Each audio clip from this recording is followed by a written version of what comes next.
So when I was looking up the trivia for the 2009 movie film, there were two that were mentioned. One that was Silent Running, and then the other one that was Outland. And I'm like, Outland, okay, what is that one about? A blue collar, a blue collar man who is trying to discover something, and I'm like, all right, what's this discovery? Drugs. Yes, in Outland, right here, baby, starring Bond. James Bond, very specifically Sean Connery. Io, Jupiter's innermost moon, hosts mining colony Canam 27, a high noon hellhole. Here, Marshal William T. O'Neill, Sean Connery, probes some mysterious deaths among the miners. In pursuit of the truth, he's alone. In Outland, writer-director Peter Hyams' Time Cop 2010 depicts a chilling extension of today's corporate-driven world. Dehumanization is vividly evoked in the environments of production designer Philip Harrison and special effects wizard John Celine Steer, something like that, Academy Award winner for his work on Thunderbolt and Star Wars. The spellbinding result is a movie of unexpected pleasure, says Vincent Canby of the New York Times. Awesome, superbly crafted. This science fiction epic delivers all the goods. This is some guy named John from the Creature Feature Movie Guide. It's copyright 110 minutes. Look at this lousy quality for the back right here. But however, this is not indicative of the quality that's inside. So anyway, when Sean Connery was appeared in the first 6 James Bond movies, after the 6th one, because he felt like that he was being tired of himself not being marketed, but instead it was just Bond himself. So he said, you know what? It's like, okay, let's go ahead and star in something different. Let's star in the Western movie High Noon in Space. Yes, that is the best way how to describe it. And also that and Shane. There will be reviews for that in the future. So anyway, there's this, like I said, Io, the moon, is 2,000 miles away from Jupiter. In 1979, the planet was seen had newly discovered ice rings around it, and you could see in some of the effects, which would also lead to a mining colony going on in 2000 in this movie, 1981. So how do I feel about it? It is overall a good movie. Sean Connery, of course, steals the show. And it is interesting to see him with a beard and looking like a rough and tough security guard. When he gets introduced, the general manager says, yes, and like all my employees work hard, very hard, but they also play hard. And it's like, we have some of the best hookers up here in Jupiter. And of course, it's like, all right, so this is like a work hard, play hard motif. But then eventually, when they start discovering there's some deaths going on, and they notice that there are some drugs. I forgot what the name of the drug is. It's like, hey, what exactly is this substance? And of course, they have a doctor who is played by another gosh darn good actress. I forgot her name. She has good chemistry with Conroy, which I'm like, okay, at least we are getting a sarcastic, witty woman with some rather good dialogue and remarks. That's what I like. It's she's like, don't worry, I'm not displaying characterization. I'm just going slightly intense, insane, something like that towards the end.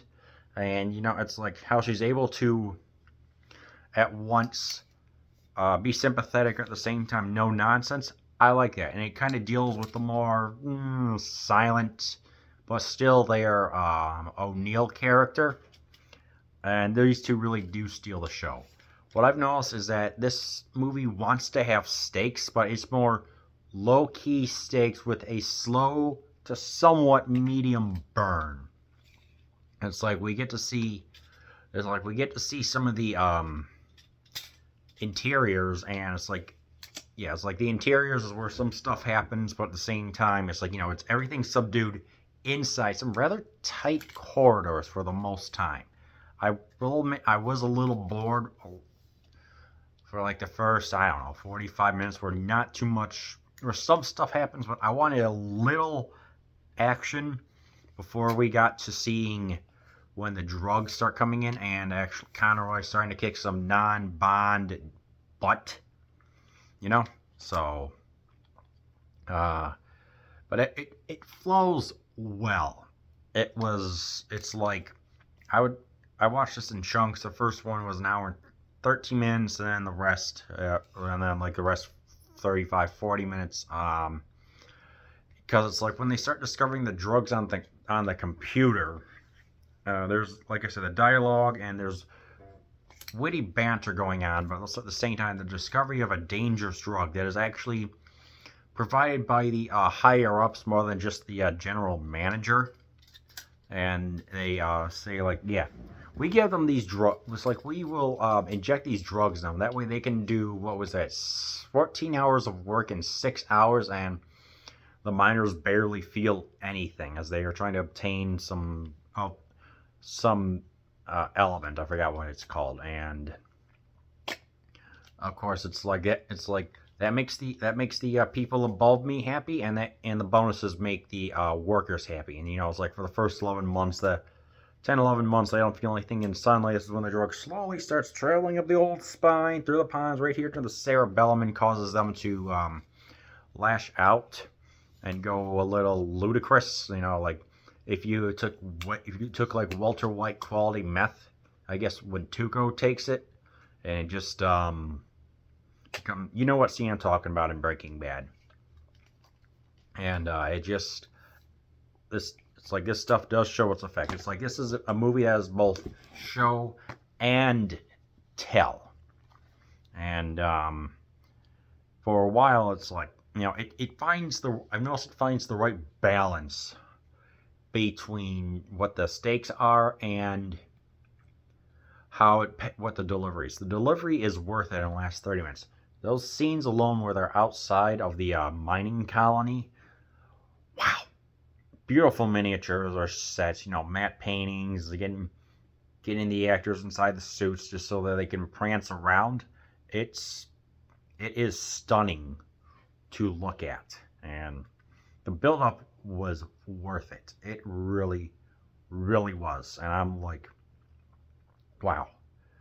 Just the faraway shots, the miniatures, the stuff that happens. It's just the climax is worth it, and of course, there's all the stuff that goes on that O'Neill does. Like setting up cameras that stream everything that's happening to his quarters, and he's able to see. And he's also feels morally conflicted because it's like he's got his family. He wants to work with his family. He's trying to get his because he wants to see his child and his wife, but there's some stuff that happens, so he feels like some action needs to be taken. So it's like it's a good balance of the drama and the sci-fi. But it's like we get to see what's going on, and ultimately, I think that contributes to a great enjoyment for this movie. Maybe if there was some stuff that was going on, it would probably be like supposedly this. It feels like O'Neill maybe too much of a powerhouse where he just eliminates all the goons and everything, and they could have probably put up a little bit more of a threat. And the music does stand out. Maybe see a little bit more of the sets rather than just like a grungy, like a lunchroom that's brown and stuff like that. So maybe a little bit more color would have added to it. I don't know. That's just what I felt like. Cause it's like maybe like the first roughly 30 minutes, it feels like some stakes are meant to happen, but it doesn't. It's like it was all like this. It's like here's the first, wow, roughly 45 minutes to discover the drugs that's going on, and then it does seem to expand for there, but it does take a little bit. So keep in mind that the pacing was fine to me, but it wouldn't work for everyone. So, you know, yeah, performances are good. There was what was known as mega sound in the theaters. Speakers placed at strategic locations, so that way, uh, more low register sounds like thumps and crashes and stuff like that would register, giving a more auditory experience. And also, what was that? Sean Connery was given special permission to leave shooting on this movie for a day to film a cameo in Time Bandits, which I may also review. And he returned and everything was normal. So, this is actually a gosh darn good movie. Some critics like it. It's got a 55% on Rotten Tomatoes. I would say that this is one you check out. This is actually a really good movie. I'd give this like an 8 out of 10. With some of the problems I mentioned, like a couple of issues I mentioned, I'd say give this one a watch. This is actually a really good movie. So if you want to see Sean Connery in a non James Bond role, then I recommend that you watch Outland.